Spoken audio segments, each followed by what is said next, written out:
I'm fine, thank you, my lord. You have been donated time, so take it and make your submissions. Thank you, my senior Mr. Nyaberi. My name is Wanjiko Waithera for the 9th petitioner. And taking off from where my senior Mr. Wamboi left off, I wish to submit on the issue that the respondents raised in their responses, that is separation of powers, in which they are seeking to have the applications dismissed on account that Parliament has the respondents, that is the Senate and the National Assembly, have privileges to conduct their proceedings, and such proceedings must not be challenged in court. And I wish for this court to be guided by the decision of Justice Lenaola in the Commission for Implementation of the Constitution versus the National Assembly of Kenya and two others, 2013 EKLR. And I will quote part of the passage where the court said that, to my mind, the separation of powers is not an absolute, to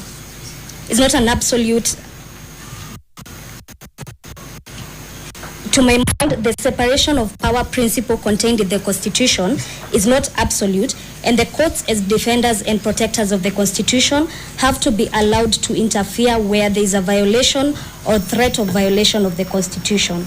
The court further went on to say that the primary duty of the court is to the Constitution and to the law, and which must apply impartially and without fear or favor or prejudice. The Constitution requires that the state to respect, protect, and promote and fulfill the Bill of Rights. My lords and my ladies, what is challenged before you are the proceedings that were undertaken at the Senate, and amongst what we are challenging is the right to be heard that was denied to the first petitioner, which forms a cornerstone under Article 47 of the Constitution. And therefore, my lords and my lady, this court stands at crossroads of history with a rare opportunity not to merely interpret the law, but to define it in a way that will echo through generations. The decisions of these proceedings have the potential to set a benchmark that will solidify principles of accountability and strengthen our democratic foundation. We therefore invite the court to allow our application and issue the conservatory orders as prayed, and in so doing, we will be cementing the constitutional principles of this country. Thank you. Thank you.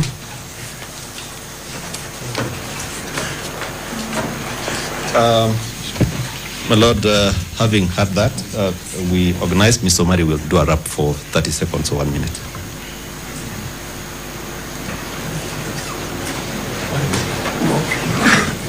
I hope you meant 30 seconds. My Lord, I didn't want to talk, except that to bring to the attention of the court that the public participation was done on Saturday, which is contrary to Article 37. Number two, the public participation was supposed to be done at the polling station level. Deputy presidents and presidents tallying ends at the polling station. Third, the notice of the constituency public participation. The court gave the orders at around 4:30. There was no notice sufficient for people in the villages to go to the constituencies. Therefore, that completely